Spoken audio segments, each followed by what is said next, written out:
First day nga namin dito sa Pulilio at eto, si Itachi kagad ang gumising sa amin. Hindi namin alam kung nasa Pulilio na ba talaga kami or under lang kami ng genjutsu niya. Joke lang. Para nga pala sa mga nagtatanong kung saan ang Pulilio Island, try explore natin sa Google Map. So from Metro Manila, let's zoom out. Pulilio Island is located on the east side of the Philippines. Itong nag-iisang isla after ng mainland Luzon. We are near Pacific Ocean at Benham Rise, kaya nga pag may bagyo, laging may signal number sa amin. Parang welcoming committee nga ng bagyo itong probinsya namin. Yung resort nga pala is andito sa likod ng bayan ng Pulilio. Tara, let's zoom in. Yung probinsya nga pala namin ay hindi pa ganun ka-develop. Kita nyo naman sa previous video namin, muntik nang mapunit sa dalawa yung sedan namin. Pero kung anong pangit ng daan dito sa amin, ganong ganda naman ng mga tanawin. Wala masyadong pinagbago yung Pulilio. Ito pa rin yung naalala kong Pulilio 20 years ago. Hindi ko alam kung good thing siya or bad thing ba na walang pinagbago yung probinsya namin. Basta ang alam ko, ang ganda niya. Dahil nga parang binalik ka sa 1990s pag andito ka sa probinsya namin, problema namin dito yung signal at walang internet. Literally dead spot yung area at wala kaming ginagawa paggabi kundi magmuni-muni at matulog. Ganto nga pala yung ginagawa namin before nung wala pang Starlink sa Pilipinas. Gumagamit kami dito ng antena para sumagap ng signal from cell tower, so ang internet namin dito ay SIM-based. Dahil nga napapalibutan kami na nagtataasan ng nyog, medyo buwis-buhay dito yung paghanap ng signal. Need namin ilagay sa mataas na lugar yung aming antena para magka-line of sight sa cell site. Ito nga palang tinututukan ng antena namin ay cell site mula sa Balisin Island, which is around 30 kilometers mula sa The Olympian Beach Resort. At ito nga pala yung dalawang uri ng antena na gamit namin, isang parabolic at isang MIMO. Base nga dito sa cell site tracker, iilan lang ang cell tower sa aming probinsya. Isa sa bayan ng Pulilio, isa sa bandang Agta, isa sa mga bayan ng Burdeos, Panukulan, Patnanungan, Humalig at Balisin.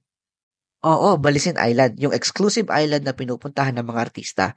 Dito siya matatagpuan sa amin. Kumbaga sa home bodies, Balisin is yung mga taga-village, kami naman yung mga taga-village.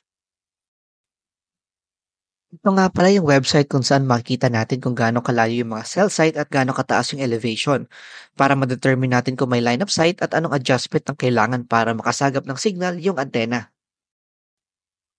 Ito, pin natin yung location ng The Olympian Beach Resort. Tapos pin natin itong pinakamalapit na cell site sa Agta. Parang mali yung pin ko dahil alam ko may bundok dito na nakaharang. Tara, lipat natin dito sa elevated area.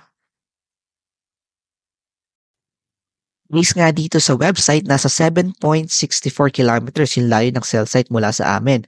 At kung magtatayo kami ng poste, need at least 60 meters high yung posting itatayo. Tingnan naman natin yung cell site sa bayan. Drag lang natin yung isang pin sa location ng bayan at ayun nga, may nakaharang na bundok at walang line of sight. Ibig sabihin, wala tayong makukuhang signal dyan kahit itutok natin yung antena sa area na yan. Try naman natin i-adjust yung taas ng poste. Tingnan natin kung gaano kataas ang need i-adjust para magka-line of sight. At ayun nga, kailangan ng 200 meters na taas ng poste which is very impractical for us. Check naman natin itong bayan ng Patnanungan. Tawid dagat siya at 22 kilometers yung layo niya mula sa amin. Walang harang at okay na yung 60 meters high na poste.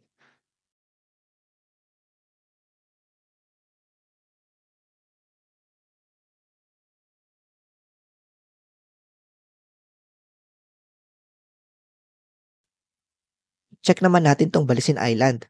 27.6 kilometers siya, di hamak na mas malayo sa Patnanungan, may line of sight din at hindi kailangan ng masyadong mataas sa tower. Isa nga pala sa kinoconsider namin dito kung saang cell site kami sasagap ng signal is yung dami ng nakakonect sa isang cell site tower. Kahit mas malapit sa lahat ng cell site itong sa Agta, sa isla pa din kami ng Balisin sumasagap ng signal. Dahil nga ito ay private island at konti lang yung taong nakakonect dito, so hindi congested yung tower. Kahit mas malapit kasi, kung congested naman yung cell tower sa dami ng nakakonect, maaaring mabagal pa din yung internet speed mo. Kaya sa Balisin Island pa din kami nakakonect kahit malayo. Dahil more than 5 kilometers na din nga pala yung layo ng cell tower, hindi na uubra itong gamit namin na antena. Itong square type na antena, ang tawag dito ay MIMO antenna or multiple in, multiple out. Itong MIMO antenna, nakakasagap nga pala siya ng signal kahit hindi siya nakatutok sa tower. Ang gamit nga pala namin pag more than 5 kilometers na ang layo ng tower ay ang tinatawag na parabolic antenna. Ang cons nitong parabolic antenna ay medyo sensitive ito. Kumbaga, kailangan tutok na tutok ito sa tower para makasagap ng signal. Kahit malis ka dito ng 1 degree, pwedeng humina or totally mawala yung signal mo.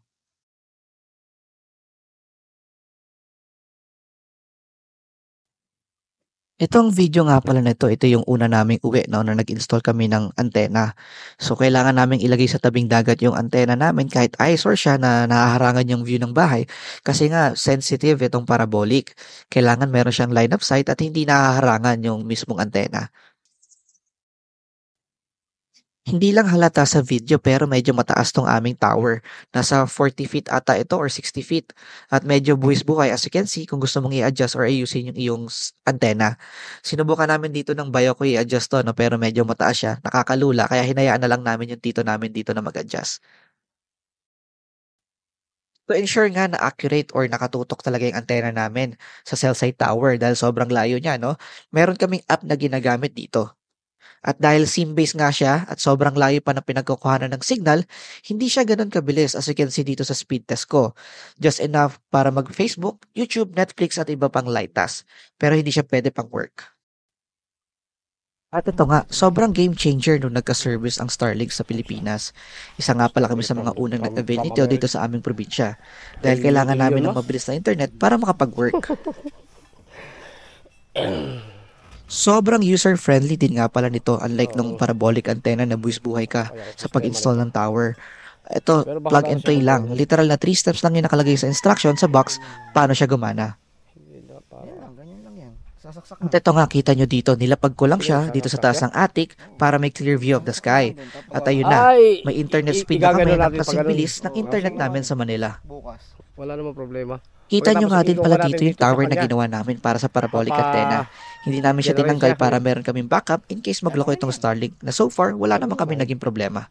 Hanggang saan kaya ako After mag-setup ng Starlink, oras na para mag-freshen up. Tara, kumuha tayo ng fresh na buko at magbabad sa dagat.